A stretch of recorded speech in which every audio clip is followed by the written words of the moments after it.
Selamat datang di channel Ruang Histeria.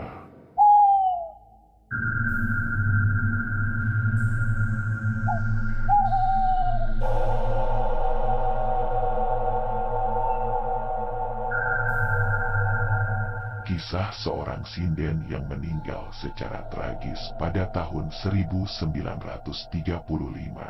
Cerita ini dibagikan oleh akun Twitter @siskanovi, yang saya akan bawakan untuk kalian semua. Sebelum lanjut ke alur cerita, silahkan subscribe, like, share channel YouTube Ruang Histeria. Saat mendengarkan disarankan pakai headset agar lebih dramatis.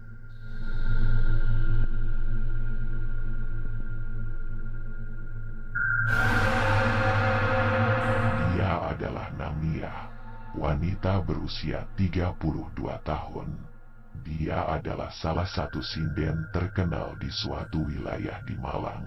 Dulu, tempat itu adalah salah satu jejak kerajaan Tumapel. Pada kesempatan kali ini, saya akan menceritakan kisah pilu yang dialaminya. Ini dia cerita langsung ke aku. Jadi, kamu tahulah. Dia itu Memedi yang selalu diceritakan sama warga-warga sekitar jembatan. Lokasi kejadian, siapapun yang lewat di sana pasti selalu dikagetkan dengan kemunculan sosoknya. Namanya Namia. Dia adalah salah satu sinden yang sangat cantik. Meskipun di usianya yang sudah memasuki kepala 3, dia masih cantik sekali. Masih perawan juga. Entah mengapa, kok dia gak kebelet nikah. Dia bergabung dengan salah satu kelompok karawitan di desanya.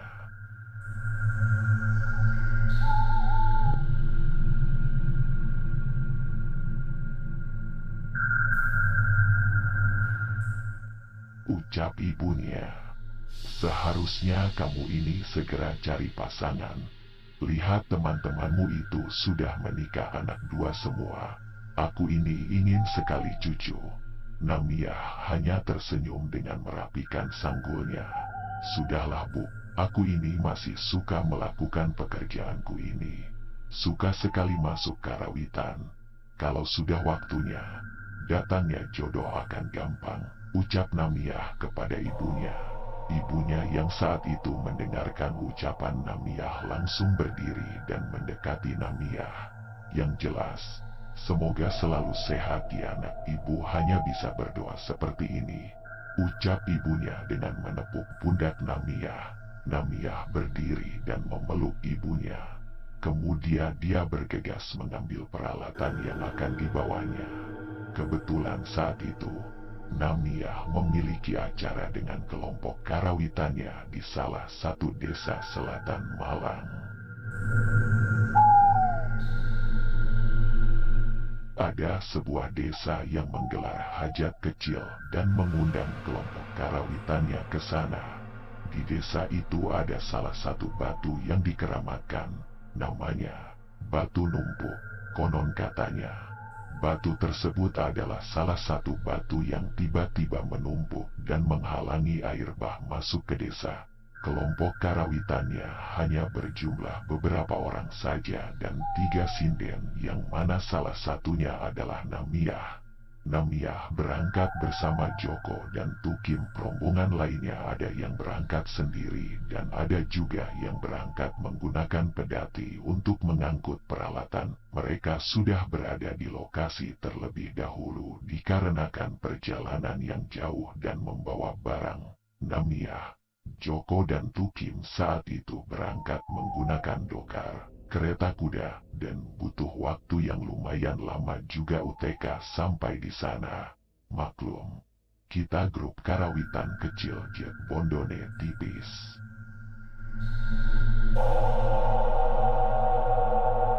Sampai di sana dan hari di mana acara berlangsung, riuh, tawa, para tamu sangat bising di telinga Namia. Namun itu bukanlah alasannya untuk malas dan terlalu bosan dengan pekerjaannya. Karena si pihak penyelenggara mau membayar lebih dan memberi harga tinggi, Namiah dan kawan-kawan mau bekerja keras dan sebisa mungkin memberikan pertunjukan yang terbaik bagi penikmat karawitannya. Acara berlangsung. Namiah menyinden dengan suaranya yang lembut dan cantik sekali. Tiba-tiba di pertengahan acara terdapat tamu yang sepertinya dari kalangan orang kaya. Mereka menyebutnya petinggi. Petinggi yang berarti para pemangku daerah yang sangat dihormati. Mereka berjumlah 4 orang dan mereka disediakan tempat duduk khusus, berada di dekat panggung karawitan. Namiah saat itu sedikit melirik kedatangan mereka yang mana dia memperhatikan dengan wajah yang cemas.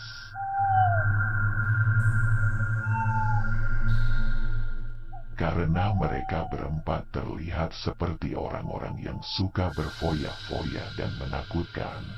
Namun Namiah tak menghiraukan mereka, karena dia ingin acara cepat selesai. Sebab besok ada acara lagi di desa tetangga yang tak jauh dari tempat acara sekarang. Acara berlangsung dan sampai di ujung acara, nampaknya ada kejadian kurang mengenakan di sana. Salah satu di antara keempat petinggi tersebut menjatuhkan gelas. Maklum, saat itu mereka sedang dalam keadaan mabuk. Suara tertawa mereka membuat semua warga yang berdiri menatap mereka. Namiah yang selesai langsung menuju ruang ganti bersama teman-temannya. Selesai itu, Joko dan Tukim tidak langsung pulang. Karena urusan pembayaran dan lain-lain, rombongan yang lain sudah menuju lokasi acara esok hari.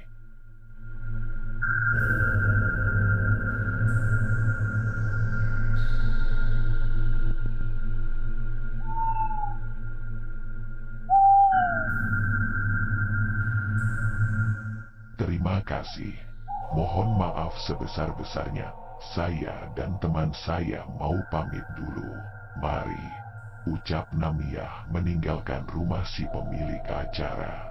Joko yang saat itu mengambil dokar, menyuruh Tukim dan Namih menunggu di pinggir jalan. Tukim berkata, "Mbak siapa ya itu Mbak? Kok ada orang jatuh dari kudanya?" "Sepertinya itu orang yang tadi," ucap Tukim. Namiah menoleh ke arah di mana Tukim menunjuk. Saat dia perhatikan salah satu dari mereka menoleh ke arah Namiah, Namiah seketika membuang wajah dan pura-pura tak melihat mereka berada di sana. "Ayo buruan, nanti kemalaman. Jalanan di sini tidak ramai. Ayo cepat berangkat." Dokar mereka berjalan mendahului para petinggi tersebut. Tatapan mereka mencurigakan. Namun Tukim, Joko, dan Namiah membiarkan keberadaan mereka berlalu begitu saja. Sesampainya di jembatan, dokar mereka dihadang oleh petinggi tersebut. Salah satu di antara mereka berempat turun dan menghampiri kami. "Turun," ucapnya. Joko yang saat itu menoleh dan langsung turun, lalu mendekati laki-laki tersebut. Suara sungai berantas saat itu sangat bising sekali di telinga, yang membuat aku tak bisa mendengar percakapan mereka berdua. Tiba-tiba, Joko mendekati kita dan menyuruh Tukim untuk turun. "Ayo Kim, turun dulu. Ikut aku ke Pak Petinggi. Kita sedang ditunggu," ucap Joko dengan raut wajah bahagia. "Aku kalian tinggal," ucap Namiah. "Hanya sebentar saja Mbak. Aku ingin bicara penting dengan Pak Petinggi," ucap Joko. Namiah mengangguk dan memperhatikan mereka yang berjalan meninggalkan dirinya sendiri di atas dokar.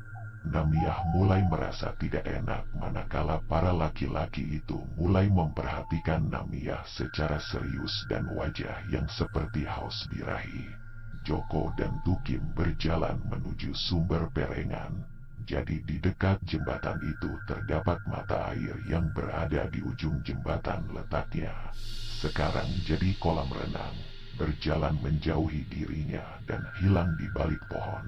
Namiyah dengan sabar menunggu mereka kembali.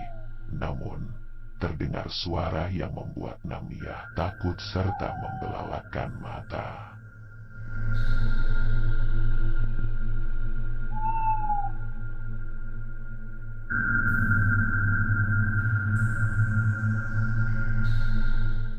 Suara letusan kecil yang terdengar 2 kali. Dia hafal sekali bahwa itu adalah suara letusan yang keluar dari pistol. Karena perasaan Namiyah yang sudah tidak terkontrol lagi. Dan akhirnya dia turun dari dokar lalu berlari menuju sumber. Sebelum dia mendekati sumber, teman-teman dari petinggi itu turun dan berlari ke arah Namiyah. Mereka memegang kedua tangan Namiyah. Karena kepintaran Namiyah, dia berhasil lepas dan berlari menuju sumber untuk menyusul Tukim dan Joko. Terlihat Tukim keluar dari balik pohon. Dia berjalan sempoyongan dan mendekati Namiyah. Tukim memegang dadanya yang bersimbah darah. "Lari mbak, berlarilah, cepat lari." Tukim kemudian jatuh dan tergeletak di tanah. Dia tewas dengan luka tembak yang parah di dadanya.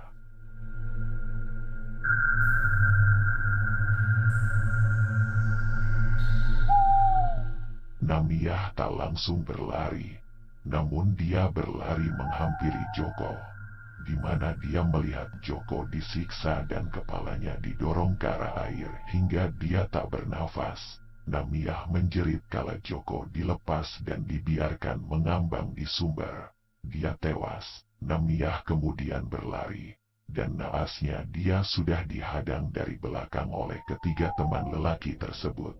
Ketiga orang tersebut memegang Namiyah dan salah satu di antaranya mengikat tangan dan mulut Namiyah. Lelaki pembunuh Joko dan Tukim mendekatinya. Apa yang mereka lakukan? Perbuatan biadab mereka kepada Namiyah sungguh keterlaluan. Mereka berempat secara bergilir melampiaskan nafsu birahinya. Dan tidak berhenti di situ. Mereka yang kondisinya masih mabuk dan tidak bisa berpikir panjang. Salah seorang di antaranya merasa ketakutan karena Namiyah bersimbah darah di bagian kemaluannya. Kemudian dia mengambil sesuatu yang berada di kantong saku kudanya. Dia mengambil kapak dan secara keji mereka mengkapak kepala Namiyah berkali-kali hingga tewas. Teman yang lain kebingungan dan takut masalah tersebut ketahuan orang lain.